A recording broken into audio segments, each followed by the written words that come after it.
ନିଜ ପିଲା ଛୁଆଙ୍କ ଭଲ ମନ୍ଦକୁ ମନ୍ଦିରର ଘଣ୍ଟି ଭଳି ଦେହ ସାରା ଝୁଲେଇ ସମୟଠାରୁ ଆଗରେ ଦୌଡ଼ି ପାରେଛେ ସେ ମା। 52 ଡିଗ୍ରୀ ଖରାରେ ପିଠିରେ ଝାଳ ମାଖି ଆମ ପାଇଁ ସ୍ୱପ୍ନର ମଞ୍ଜି ବୁଣୁ ବୁଣୁ ଦେହକୁ ଦୋରସା କରିପାରିଛେ ସେ ମା।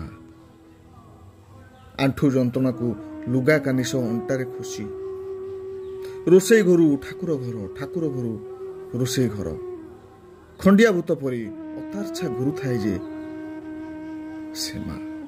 ସେ ମା। ପରୀକ୍ଷା ଆମର ଥିବ, ବଡ଼ି ଭୋରରୁ ସେ ଉଠି ପଡ଼ିଥିବ। ଇଣ୍ଟରଭ୍ୟୁ ଆମର ଥିବ, ବିଳମ୍ବ ହେବ କହି ବ୍ୟସ୍ତ ସେ ହୋଇ ପଡ଼ୁଥିବ।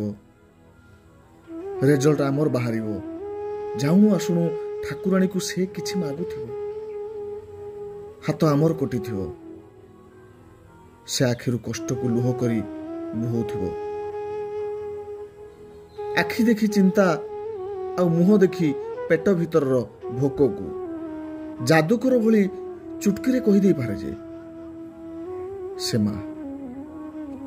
ମା ଯିଏ କେହି ଖାଇବା ପୂର୍ବରୁ ଖାଏ ନା, କେହି ଶୋଇବା ପୂର୍ବରୁ ଶୁଏ ନା,